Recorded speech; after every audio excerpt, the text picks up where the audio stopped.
marka ugu horeeya horta waxba waxa ay baahida bani aadamka ugu badan tahay baa lagu ducayaa waxaan ugu ilaahay ka baryaynaa inaan inaga dalkan degan iyo idinka halkii maanta hortaagan iyo kuwa in lamid ah ilaahay uu nabadgelyo siiyo dhammaanteen Soomaaliya oo dhan inaga oo dhan Puntland oo dhan ardada oo dhan bulshada oo dhan ilaahay uu ammaan siiyo ammaankaas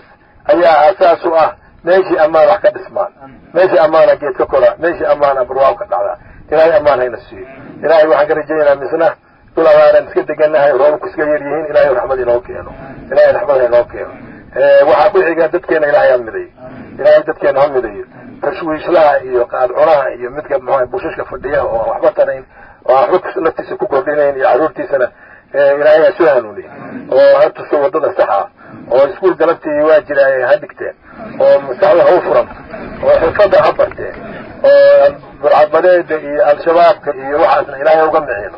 al-shabaab waa jabay ilaahay ha jabiyo waana habaaray waana la helnay hadda iyagii baa islaynaya ilaahay waxayna kama reebo ilaahay dhulkaan la gooyo imisay ducaayeen imisay agoomayeen imisay shiikh dileen imisay birimagegda dileen imisay arda qaxiyeen ilaahayna qaxi oo ilaahayna baadiyey taasna waa ducaday ka mid tahay habaar maaha ducaday ka mid tahay ammaankeenay ka mid tahay imtixaanadana ku guulaysta waalidkiin iyo dalka iyo naftiina iyo cidoo kale wax ku tara ilaahay saas ayna ka rajaynaya faatax